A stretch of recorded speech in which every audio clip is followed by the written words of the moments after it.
presents Hollywood.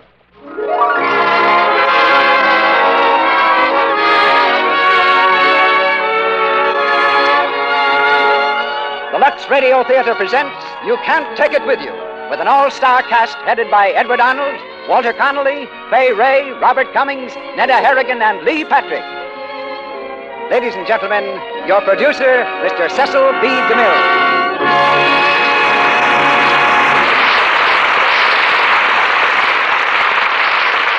Greetings from Hollywood, ladies and gentlemen. This is a special occasion for us. Just 5 years ago this week, the curtain went up for the first time in the Lux Radio Theater. And one of the most gratifying things to me is our box office report. Unlike most theaters, our box office is not situated in front of the building with one ticket seller, but in every city and town throughout the country, with thousands of ticket sellers, in every store where you buy Lux toilet soap. It's your loyal purchase of our product that raises the curtain each week in this theater. And it's all made possible by the exceptional quality of Lux toilet soap. Mr. Ruick has a letter on this subject that I think you'd like to hear.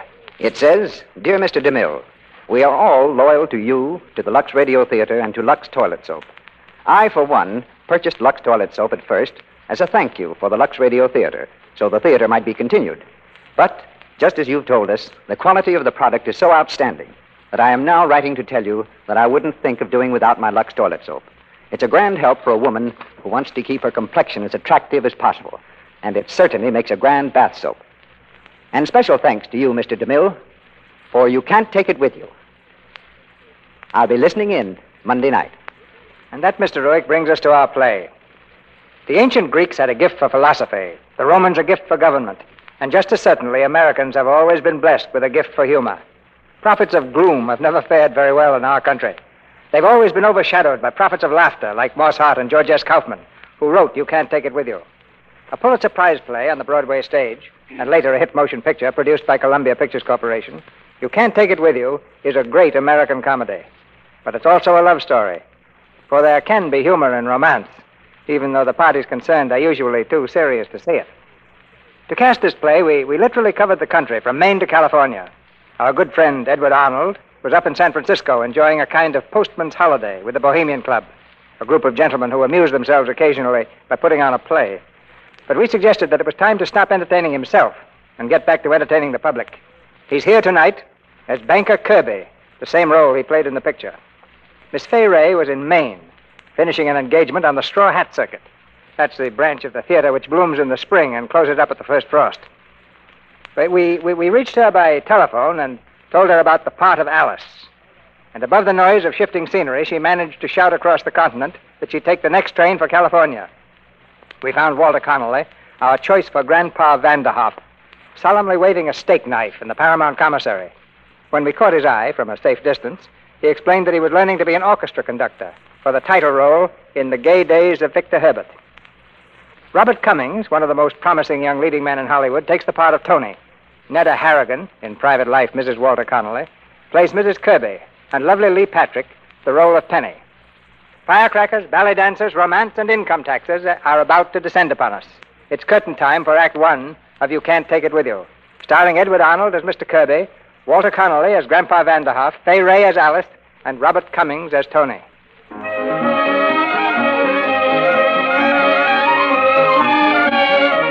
The 57th floor of the Kirby Building, tallest and most impressive structure of a great American city.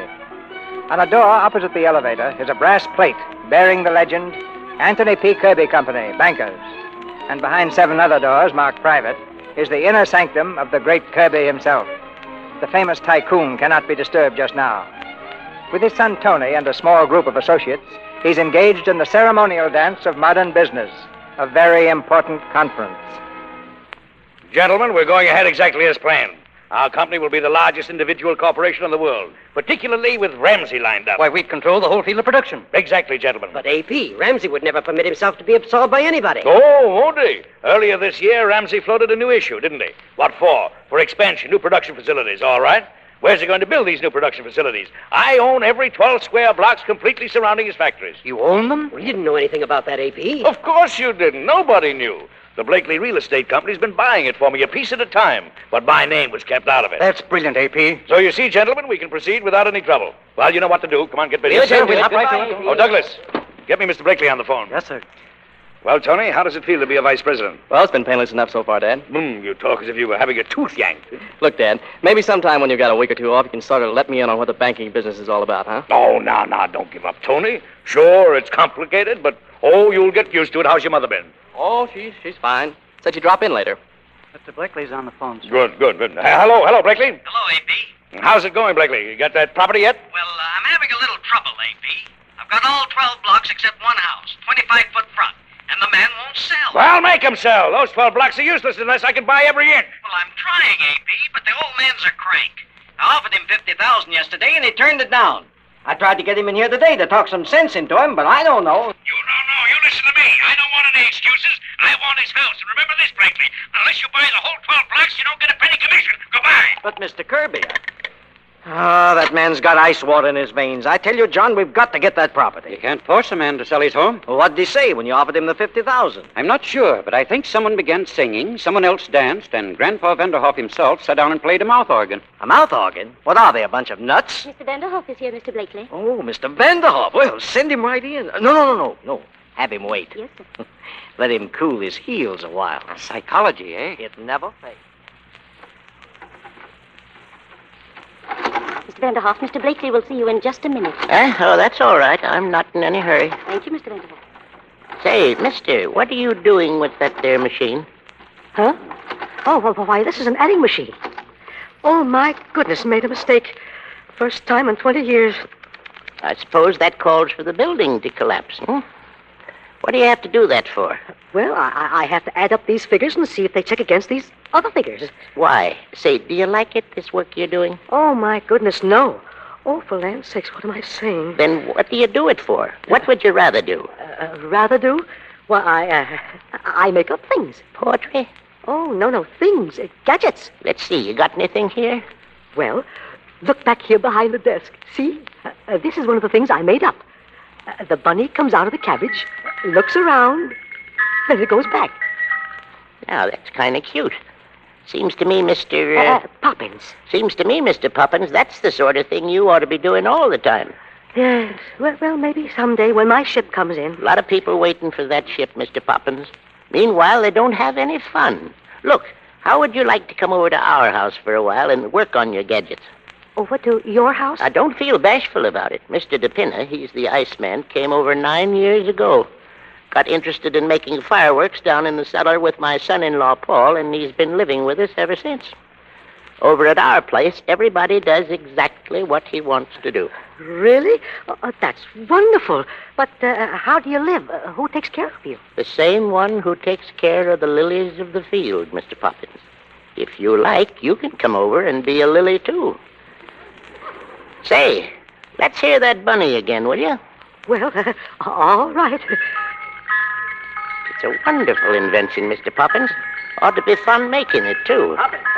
Oh, goodness, it's Mr. Blakely. What's this? What's going on here? Well, you see, sir, this gentleman... Mr. Poppins was showing me his invention, that's all. Oh, Mr. Vanderhoff. Well. Come in. Come right into my office. No, thank you, Mr. Blakely. I was just going... Going? Well, what are you talking about? Say, that's a bad twitch in your eye. You've been working too hard. You ought to take a vacation. Well, Mr. Vanderhoff, if it's all the same to you, let's quit playing games. I'm a very busy man. Then I don't want to disturb you. Bye, Mr. Blakely. Hey, look. I have a check here for $100,000 made out to you. You don't say. Look out for that twitch, Mr. Blakely. Coming, Poppins? I'd like to, but I don't think... You, Poppins, this is all your fault. You and your confounded toys. Get it out of here. Oh, you broke it. You broke my... wait a minute, Mr. Vanderhoff. I'll get my hat. If you leave here, Poppins, you needn't come back. I don't intend to. Mr. Blakely, the die is cast. From now on, I'm a lily. Fine. Get your bunny, Poppins.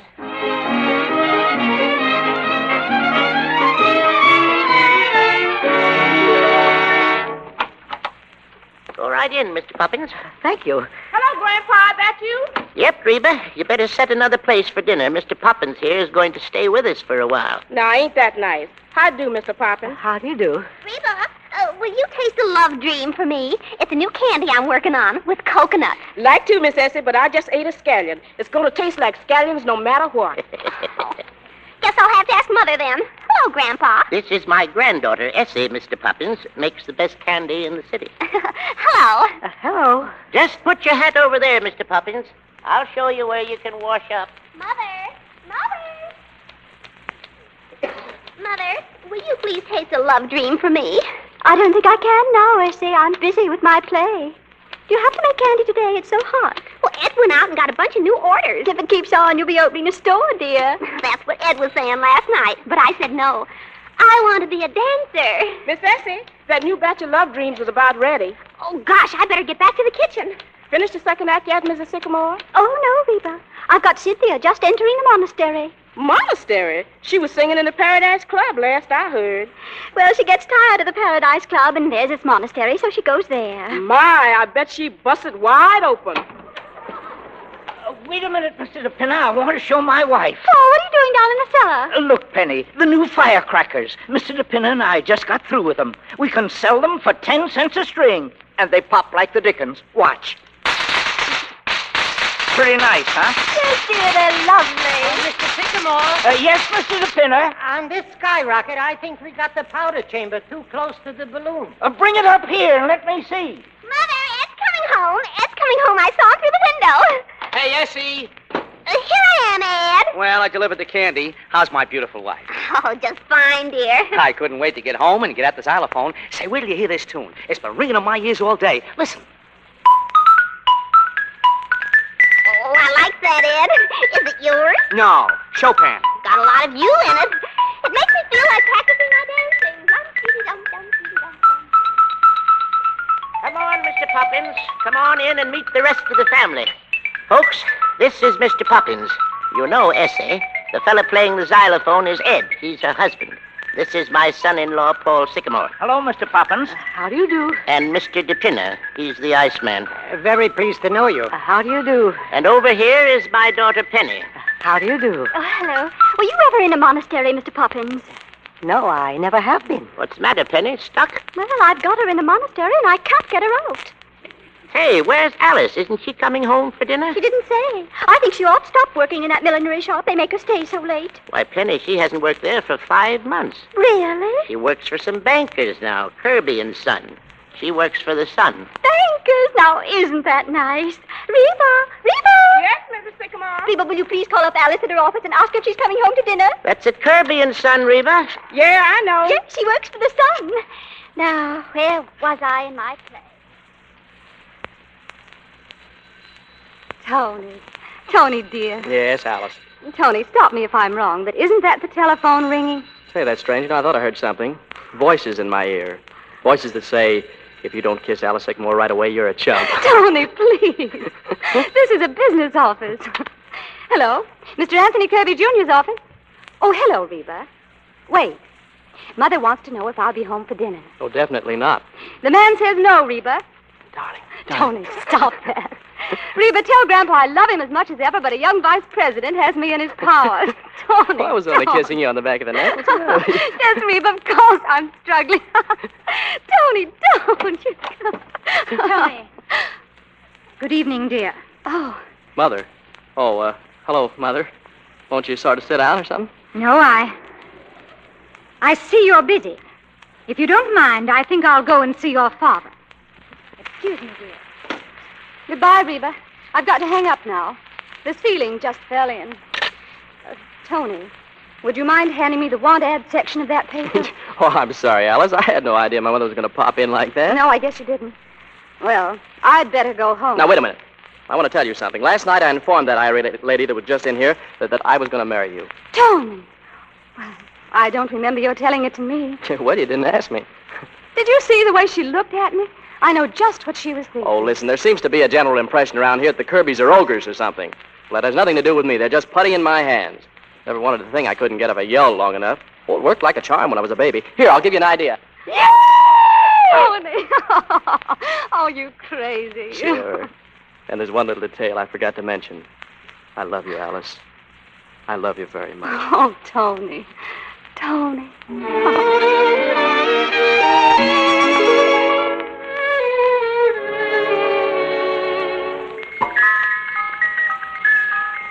you are. Do you like it, Mr. Sycamore? Why, I think it's marvelous. Did you make that just the 2 days you've been here? Well, I had the parts, you see. Oh, but this is a wonderful place to work. Say, Mr. Sycamore, Yes? this new fireworks display is going to be the best we've ever made. I guess it is, Mr. DePinna. Did you think of a name up for it yet? No. What we need is something new and big, with plenty of flash. You any ideas, Mr. Poppins? Let me see. I know. The Russian Revolution. Plenty of fireworks there. Why, that's brilliant, Mr. Poppins. What do you think of it, Ed? The Russian Revolution. I think it's swell. Say, you got swell ideas, Mr. Poppins. Say, maybe you got something you'd like me to set up on my printing press. Why don't you print something about the fireworks? Advertising them. Then put it in the candy boxes, and the people who buy the candy will also buy the fireworks. Say, that's great. Listen, how does this sound? Watch for the revolution. It's coming soon. Fine. We got a lot of these red flag firecrackers left. You could write about them, too. Sure. Red flags will sweep the country. Get your red flags from Sycamore. Well, that's fine, fine. Hello, everybody. Oh, hello, Alice. Hear ye. Don't ring that dinner bell yet, Miss Alice. It ain't even half ready. Gather round, everybody. It's the town crier herself, and I've got an announcement to make. Alice, dear, what's the matter? Oh, it's wonderful, Mother. Listen. A young gentleman is going to call on me in exactly 20 minutes. Who, Alice? What's his name? Mr. Anthony Kirby, Jr. Kirby? Why, that's the boss's son. Oh, yes, Kirby and Son. Yeah, what's all the excitement? Grandpa, I've had a proposal from Tony Kirby, and he's coming to call tonight. A proposal? Well, why didn't you say? And, Mother, please, I want him to take us in easy doses. So please don't read him any plays on his first visit, because I like him. And Essie, I wouldn't dance for him if I were you, because we're going to the Monte Carlo Ballet later. Well, now I've got to dress. Bye. I hope he's all right. So many of these young fellows are just lousy. Come in. Hello. Hello, Grandpa. Sit down. Thanks. Well, Alice, do you love him? Love him. Oh, I Can't even talk about him, huh? Not rationally. Who's asking you to be rational? Listen, when I courted your grandmother, it took me 2 years to propose. Know why? The moment she'd walk into the room, my knees would buckle, and the blood would rush to my head, and the walls would start dancing. Up to the last, I couldn't even look at her without my heart didn't go thump, thump, thump. That's why I've lived in this house so many years and never could move out. It'd be like moving away from Grandma. Oh, Grandpa, I've got it that way, too. If you have, then I guess it's all right. Look, I bought you something. Here. Do you like it? Well, bless my soul. A new harmonica. Sure is a beauty, too. I guess I'll run along downstairs and have a whack at it.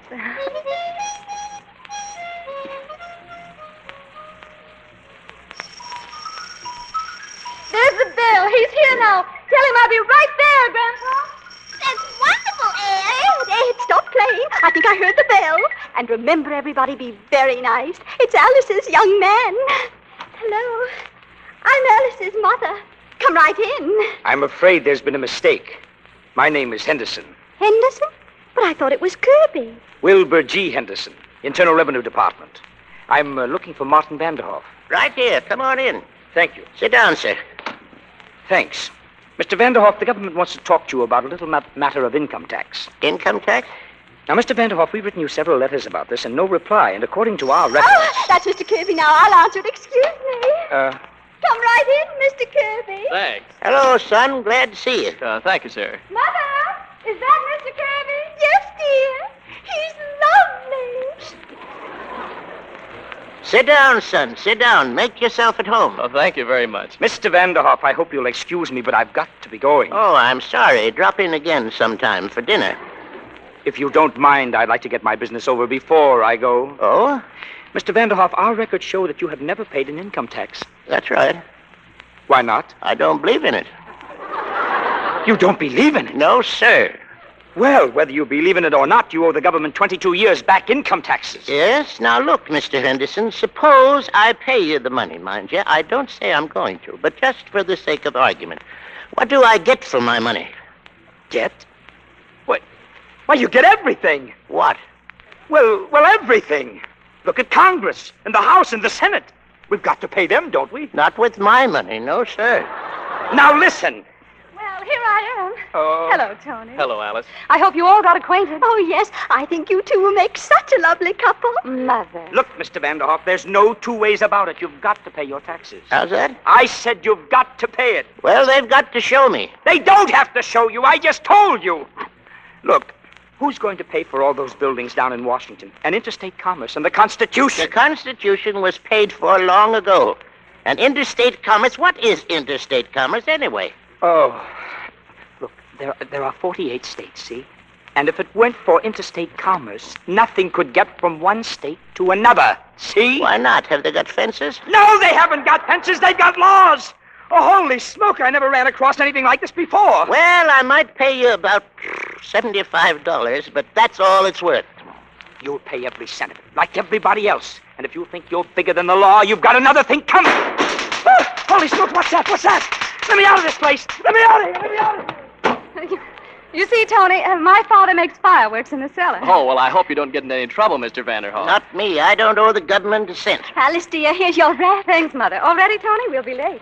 Hello, everybody. Mr. Kalenko! Oh, Tony, you're just in time to meet Mr. Kalenkoff. He's Essie's dancing teacher. Ah, my little Alice, my little Aliska. Never have I seen you look so magnificent. Mr. Kirby, Mr. Kalenkoff. How do you do? I have a slight pain in the chest. Oh, Mr. Kalenkoff, I practiced today. Ah, my Pavlova. Grandpa, I am in time for dinner, no? Of course you are. If you'll pardon us, Mr. Kalenkoff, we're going out to the Monte Carlo Ballet. Monte Carlo Ballet? It stinks. Yes, well, goodbye, everybody. Glad to meet you all. Goodbye. Dinner's ready. Come on, everybody. Well, let Can me you get my imagine place Alice right here, marrying if you the don't Kirby? mind. We can put the altar right in that corner. Yes, thank you very much. Quiet, everybody. Quiet. Did you notice his manners, Paul? Quiet, Penny. Grandpa's going to say grace.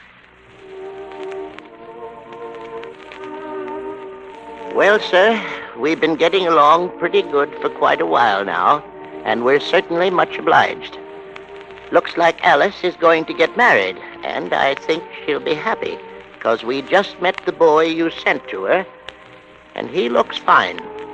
Remember, all we ask is to just go along the way we are and keep our health, and as far as anything else is concerned, we leave it up to you. Thank you. Who has the pickles, Mr. Poppins? I'm not very hungry.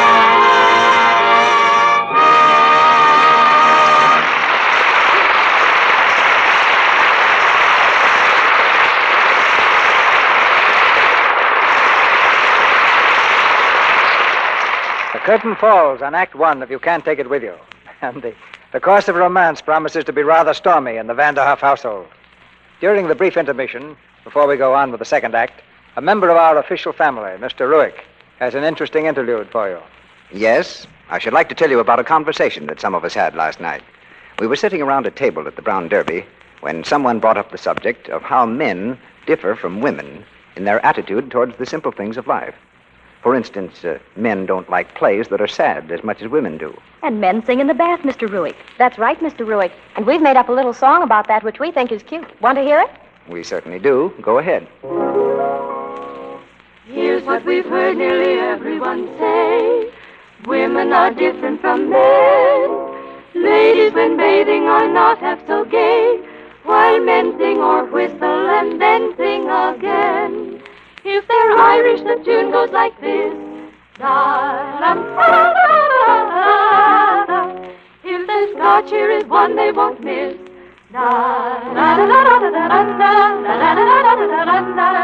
Maybe they'll whistle and you will hear. For men are always full of good cheer. That's enough, girls. That's enough. You've proved your point. Men do sing in the bathtub or shower. And it's up to the wise wife to see that this happy mood isn't broken. Don't, please, give them a soap that's sort of stingy in its lather. Don't give them soaps that sting and smart.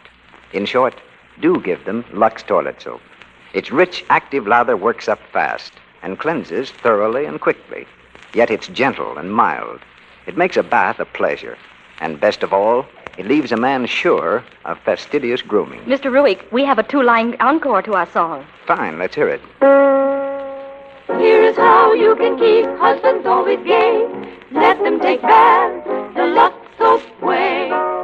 Yes, Lux Toilet Soap is a bath soap men like. Here's our producer, Mr. DeMille. Act 2, if you can't take it with you. Starring Walter Connolly as Grandpa Vanderhoff, Edward Arnold as Mr. Kirby, Robert Cummings as Tony, and Fay Ray as Alice, with Netta Harrigan as Mrs. Kirby, and Lee Patrick as Penny.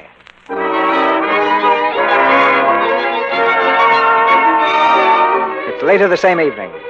On every side of the city park, skyscrapers send up a million lights to challenge the stars. But Alice and Tony, who found a secluded bench beneath the trees, are not concerned with the miracles of man or nature. Just now, they have eyes only for each other.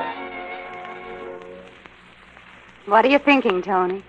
I'm thinking how much better this is than going to the ballet. And what are you really thinking? About my family. It's not a family you can just ignore. No, it isn't. You know, I think they're great. They seem to do just what they want to do. Yes. Grandpa started it 35 years ago. He suddenly quit business one day. Started up the elevator, came right down again, and never went back. He said he wasn't having any fun. Now, that's exactly what I mean. And Mother. You know why Mother writes plays? Because 2 years ago, a typewriter was delivered to the house by mistake. Well, now I know why you're so different. You know, I think that your family is the answer to what's wrong with the world. People spend their lives building castles in the air, and yet they never try to make them realities. You know, in school, another fellow and I had an idea. Oh, do you mind if I start talking about myself? I'd love it. Well, this fellow and I had an idea how to utilize the energy in grass. You know, grass, just like this. Did you know that every blade of grass has an energetic force that has never been used for anything? No. Oh, yes. Well, we worked on it all the time, every spare moment, all night sometimes. We get so excited we forget to sleep. And, well, then we left school. He's selling automobiles, and I'm in some mysterious thing called banking. Tony, why don't you... No, don't say it. Don't say it. I know what you're thinking. But the Kirbys come from a long line of bankers, and the line simply must not be broken. Gosh, that's been pounded into my head, and it's just given me softening the brain. Oh, that's silly, Tony. You're still young, and there's plenty of time to decide about those things. Besides, I resent what you said about your brain. I think it's beautiful. Do you? Mm-hmm. Gee, that's wonderful. Now tell me, when do we get married? We don't. Oh, darling, What'd you say? I said we don't. Not for a while. Why? Because I've been thinking. We could save ourselves a lot of embarrassment later on if our two families could meet first. Oh, so that's what's on your mind, huh? I want you to bring your folks for dinner Wednesday, Tony. Now, wait. I'm not going to put you on exhibition like a freak in a circus. I don't mind. Well, I do. Well, it's worth it if we get their approval. Oh, be sensible, Tony. They've centered their whole lives around you, made all sorts of plans. Suddenly I come along and everything's upset. Tony, there's no two ways about it. Your family has to meet mine. All right. Wednesday for dinner. It's a date.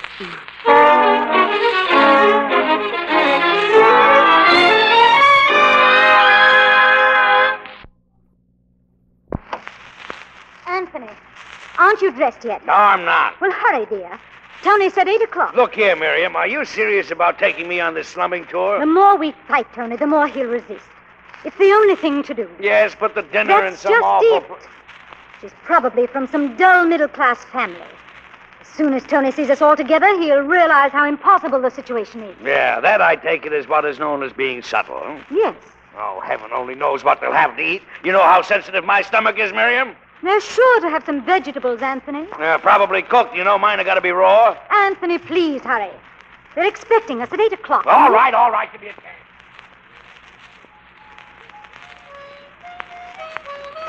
Hey, Reba. Yeah, Mr. Ed? Reba, look out the window and see if there's a man standing in front of the house.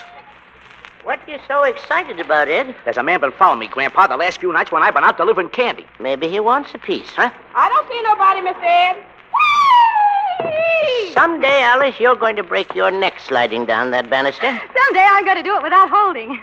Effie, dear, you're going to give Reba the kitchen all day tomorrow, aren't you? She'll need it. Oh, yes, that's why I'm making the love dreams now, so I'll be way ahead. Thank you, darling.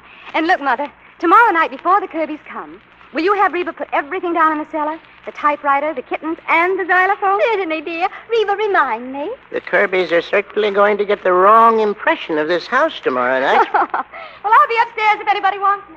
Oh, Mrs. Sycamore. Yes, Mr. DePinner? Yeah, look what I found in the cellar. Remember?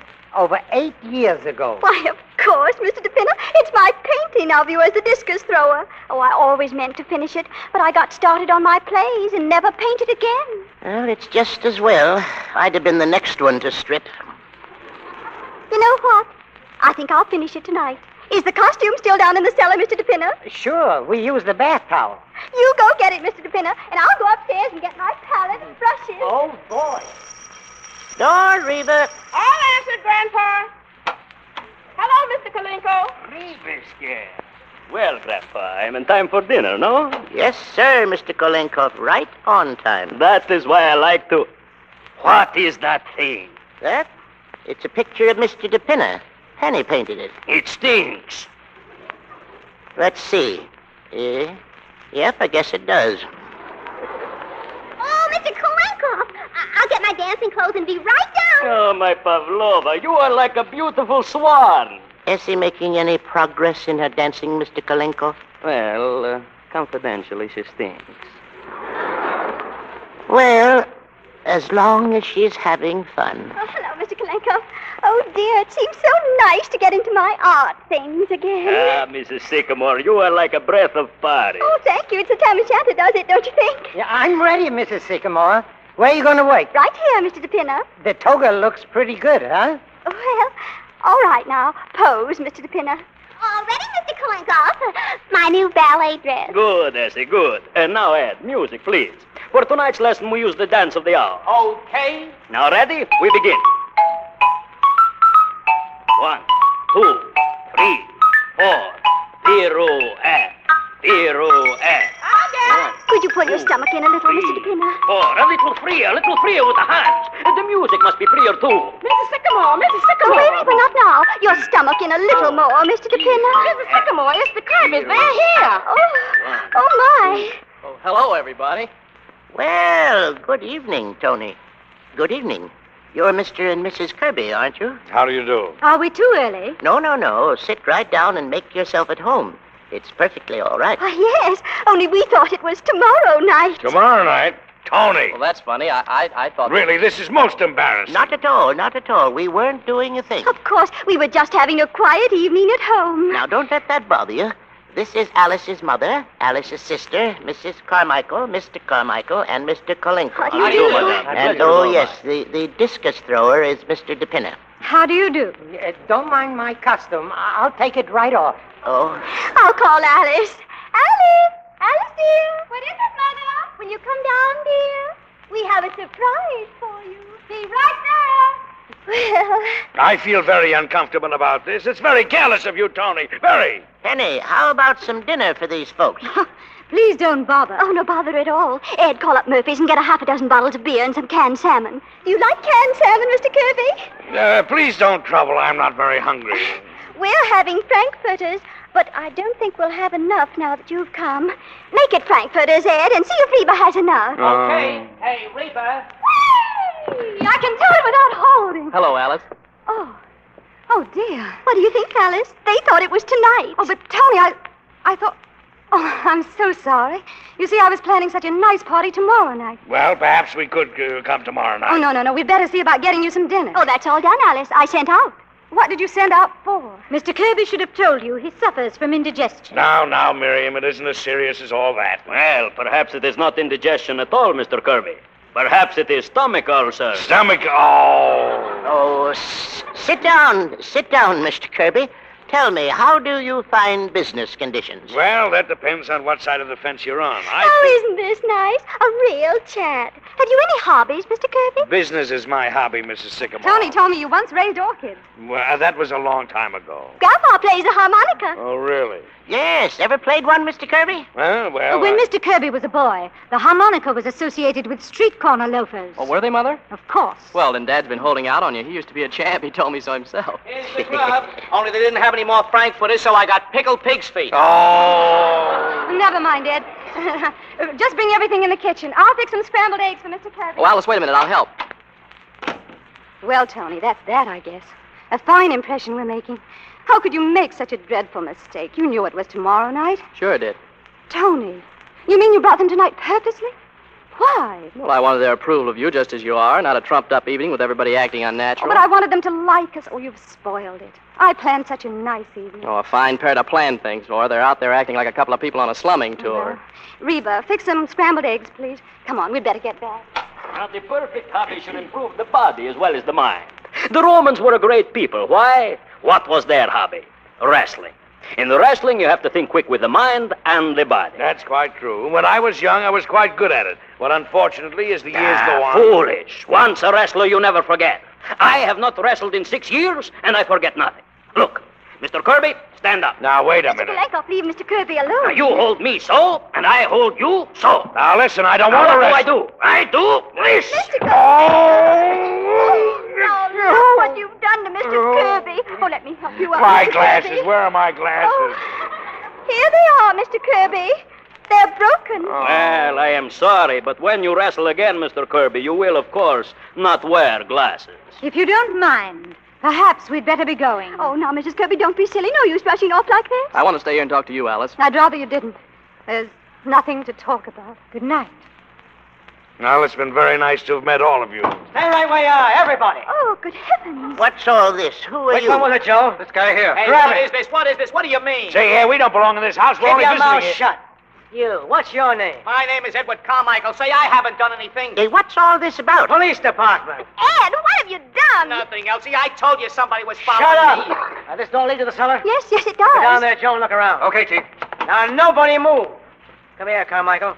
Ever see these papers before? Huh? Why, sure. They're my circulars. You print this stuff? Yes, sir. And you put them into candy boxes and get them into people's homes? Oh, but I didn't mean anything. Oh, you didn't, eh? Well, listen. Watch for the revolution. The red flag will sweep the country. Radicals, they're radicals. But I didn't mean... Shut up! Chief. What is it, Joe? Well, you were right, Chief. They've got enough gunpowder down in that cellar to blow up the whole city. But we only use that to make fireworks. Shut up! Oh, everybody in this house is under arrest. What's that? Oh, my heavens. Look here, officer. This is all nonsense. Excuse me, officer, but I've got to go down Oh, in the no, cellar. you don't. What's your name? Mr. DePinner. But I just remembered I left my Get pipe back down there. But I got to get my Grab pipe. him, Joe. All right. Let me go. I got to get down You there. stay right where you are. There, I told you, my pipe. What's that? The fireworks! The fireworks! Get the blow out, boys! The whole joint's pinched! See? Wait a minute. You can't come to me. I got my right.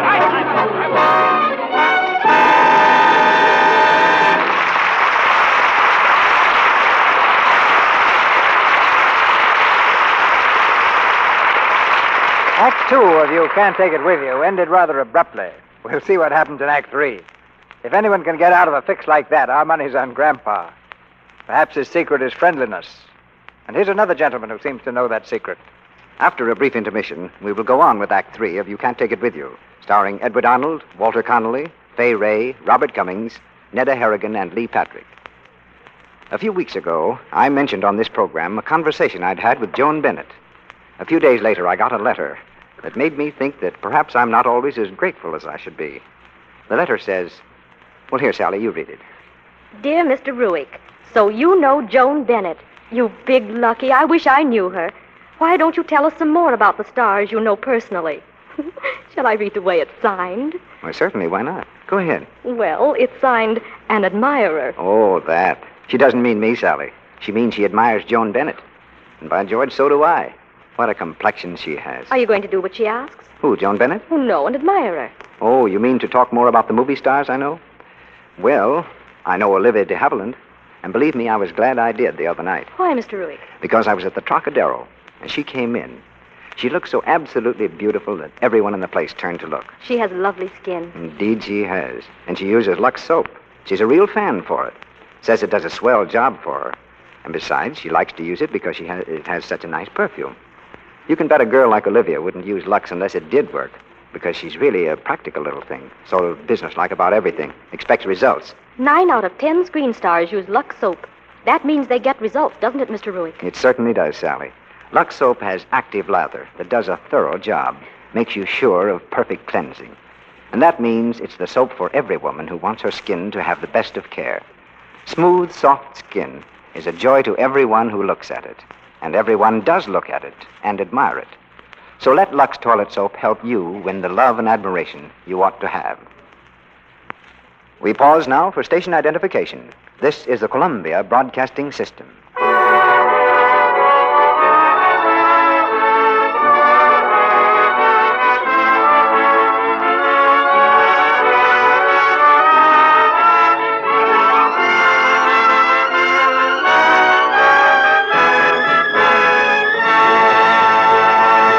We continue with the third act of You Can't Take It With You.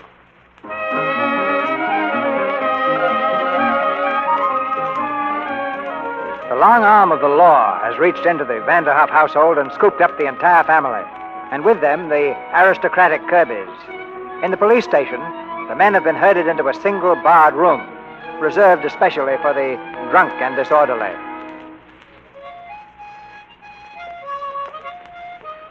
Well, Tony, I hope you're satisfied. And I only hope it teaches you a lesson. Go fooling around with stenographers. I'm sorry, Dad, but I intend marrying Alice. Yes, I know. I intended marrying a waitress once. But fortunately, my father knocked it out of me. Mr. Kirby, you'd be a lot better off if you'd relax a little. Ah, relax. With my son being snatched from under my nose, with my being arrested like a common criminal, this may jeopardize the biggest deal of my career. Stop worrying, Mr. Kirby. What if all your deals fall through? Might be a lucky break for you. Are you crazy? Maybe I am. I was just like you once, but I quit because I wasn't having any fun.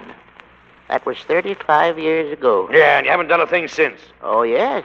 I went to the zoo when I got the notion, took up the harmonica again, made a lot of friends, and even found time to notice when spring came around. Yes, a fine country we'd have if we all spent our time at the zoo and played the harmonica. It's a lot of nonsense. Too bad you can't find time for a lot of nonsense like that. Maybe you'd stop being so desperate about making more money than you can use. You can't take it with you, Mr. Kirby. So what good is it? From what I can see, there's only one thing you can take with you, and that's the love of your friend. Oh, why don't you go out and get a pulpit for yourself? I'm sorry. Which one of you is Vanderhoff? Right here, sir. There he is, mister. 5 minutes. Thanks. Hello, Mr. Vanderhoff. You remember me? Oh, sure. Mr. Blakely, isn't it? Yes. Heard you were in trouble and came over to help you out. I see. Well, you're wasting your time, Mr. Blakely. I don't intend selling my home. What? No, sir. Not so long, young fellow, and run along and let me alone. Well, we'll see how long you can hold out. You just wait till a few more things happen to you. Oh. So it was you who arranged this arrest? Yes, and it's only a starter. Blakely, did you do this? Mr. Kirby. Why, you idiot. Do you know what you've done? But, Mr. Kirby, I never dreamed that you knew Get out of these here, people. you blundering idiot, and if you have 1 ounce of brains, see if you can dig up my attorneys. Yes, sir. I'll phone them all. Yes, sir. So, you're the one that's been holding up my deal. Kind of funny, isn't it? Now, what's so funny about it? I mean, you're engineering this thing and then getting caught in your own trap. Well, you won't think it's so funny when I take that house away from you. Listen to him. Talks like a tsar. I'll show you how business is done the Kirby way. Business? You are not a businessman. You are a lion in the jungle. Yes, and I've got the longest and the sharpest claws, too. That's how I got where I am. That's why I'm on top. And scum like you are in the gutter. Oh, Dad, Who stop are you? it. You're an idiot, Mr. Kirby. A stupid idiot. You can't talk to me like that. Oh, yes, I can. Scum, are we? What makes you think you're such a superior human being? Your money? With all your wealth, you're the poorest man I know. Poorer than any of these people you call scum. Because I'll guarantee they've got some friends. You may be a high mogul to yourself, Mr. Kirby, but to me, you're a failure. A failure as a man, a failure as a human being, yes, even a failure as a father. I'm sorry, Mr. Kirby. I haven't lost my temper like that in 30-some-odd years. If I could make it up to you anyway, how'd you like to have my harmonica? It's a new one. Here, you might want to play it sometime. All right, everybody. Night court's open. Have your slips ready. Come on, move along.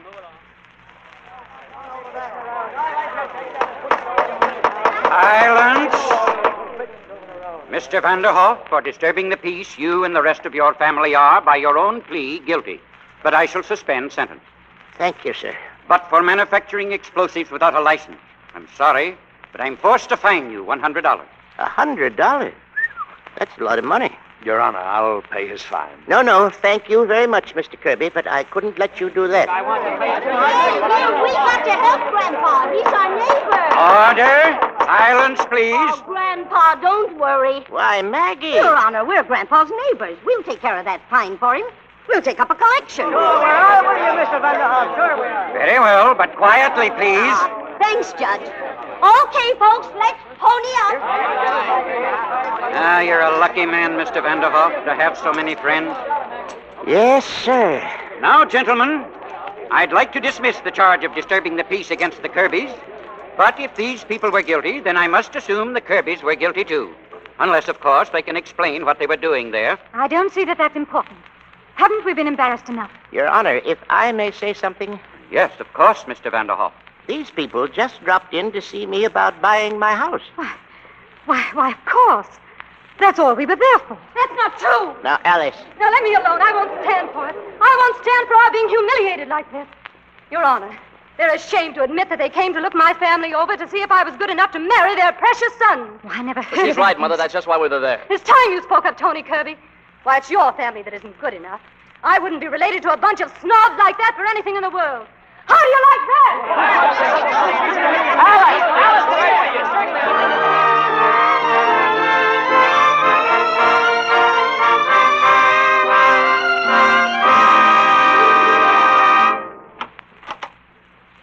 Penny, Essie, Paul, come here. What's the matter, Grandpa? Look, it's a letter from Alice. Here, read it. Alice? Oh, what does she say? Where is she? She coming home? Read it out loud, Penny. Now, wait a minute. My hands are shaking.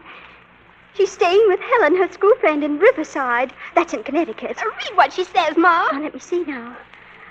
I know now the situation between me and Tony is impossible. I should have stayed in my own backyard. But, oh, my darlings, I'm so lonesome for you. Last night I cried myself to sleep. I wish I could rush back home, but how can I if I want to forget? Sounds to me like she's not coming back. Well, I guess that settles it. Who are you calling, Grandpa? I'm calling that fella Blakely. Blakely, you're not going to sell the house. Alice is right. She can't come back here. She'd be miserable. Mr. Blakely, please. We'll find a place where she is. Hello, Mr. Blakely. This is Mr. Vanderhoff. Still want to buy the house?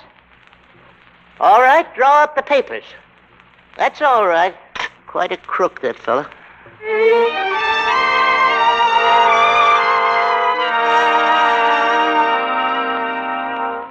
But Mr. Vanderhoff, why won't you tell me where she is? Because there's an unwritten law in our family against snitching.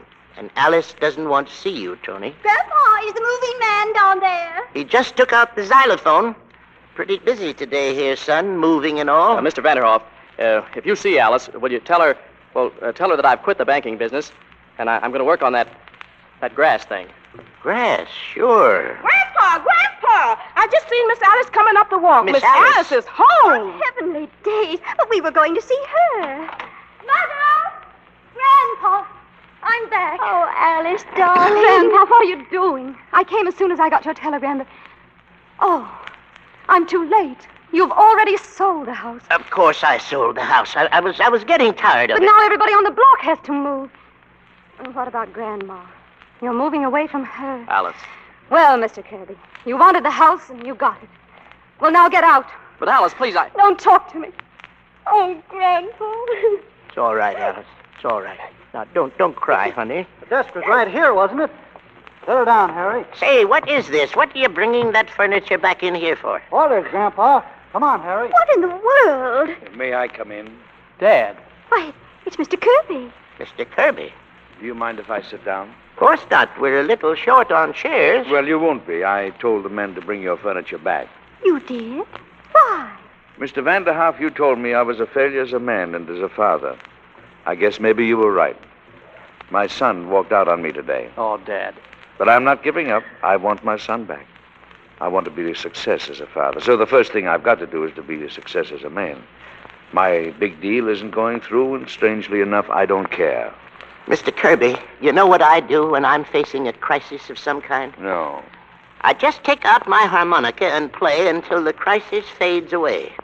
I think right now if you and me could get together on a duet.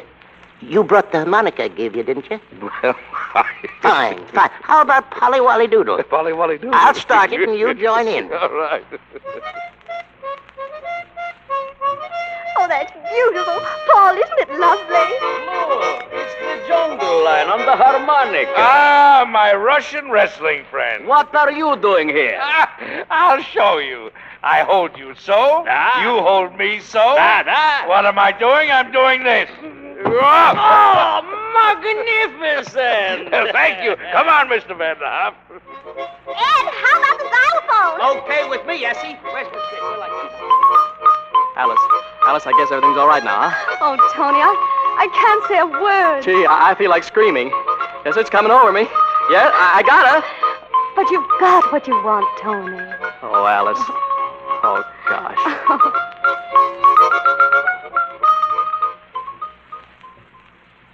We need more chairs. You won't mind us. Thank you. Yeah, right here. Quiet, everybody. Grandpa's going to say grace.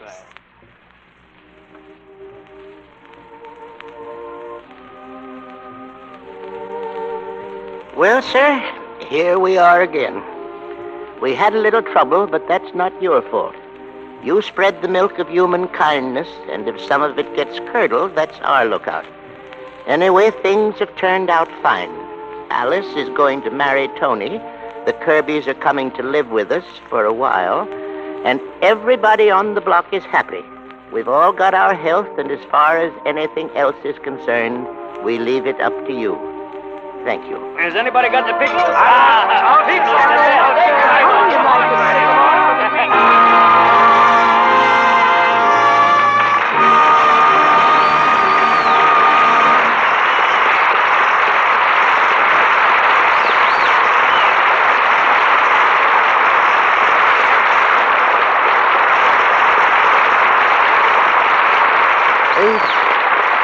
The Vanderhoff clan are rather interesting people, and 4 other interesting people are coming back to our microphone now. Edward Arnold, Walter Connolly, Fay Ray, and Robert Cummings.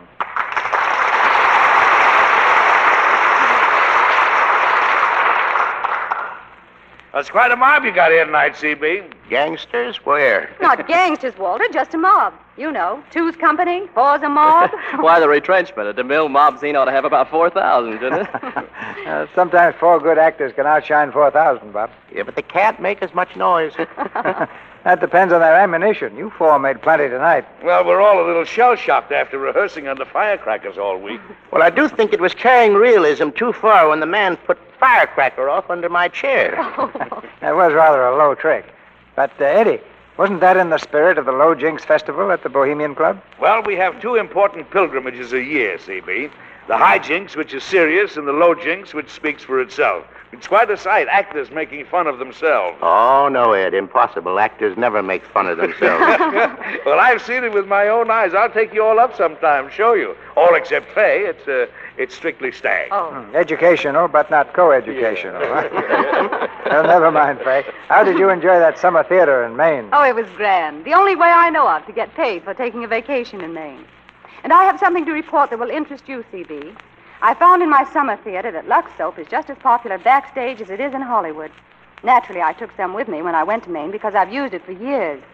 And I discovered that almost everyone else uses it, too. They know, as I do, what a help it is in keeping one's complexion soft and smooth. Reports like that make the heart grow fonder. Well, you know, Mr. DeMille, it's time for you to give a report of yourself. What have you done about next week's play? Next Monday night, we're going to have Irene Dunn and David Niven. And the play... The play, which I think everyone will like, is The Sisters. A story about a girl who cast her lot with a reckless adventurer, fought for love, and won a victory. Irene Dunn and David Niven in The Sisters. That's a wonderful cast and a fine play. I bet a lot of people have been asking for The Sisters. Well, the Arnold family will be listening in, and it's time for me to get out of here. I got to go to work again. I think we all enjoyed doing You Can Take It With You. Goodbye, CB. Good night. Good night. Good night. Good night. And our gratitude is one thing you can take with you.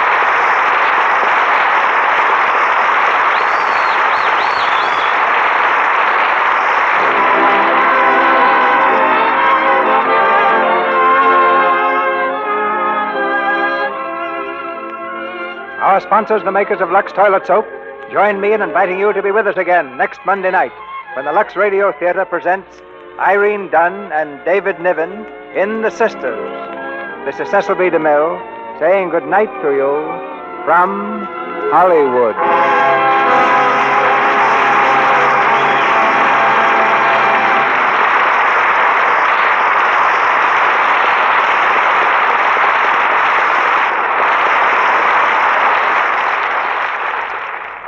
This is Melville Ruick, asking you to be sure to listen to the Lux daytime program, The Life and Love of Dr. Susan. This human and gripping story of a young, attractive woman doctor is brought to you every afternoon, Monday through Friday. For the time and station, see your newspaper. The Life and Love of Dr. Susan comes to you in addition to the Lux Radio Theater. Heard in tonight's play were Lou Merrill as Kalinkov, Sally Payne as Essie, Edward Marr as Ed, Ralph Sedan as Poppins, Wally Mayer as Henderson, Griff Barnett as Hughes, Gil Patrick as Secretary, Abe Reynolds as DePinna, John Fee as First Associate, Victor Rodman as Blakely, Jane Morgan as Secretary, Libby Taylor as Reba, Harry Humphreys as Paul, and Earl Ross as Guard. Edward Arnold will soon be seen in the Columbia picture Mr. Smith Goes to Washington. Walter Connolly is now appearing in the RKO production Fifth Avenue Girl. Robert Cummings' current film is The Underpup, a Universal production. Louis Silvers is from 20th Century Fox, where he directed music for Hollywood Cavalcade.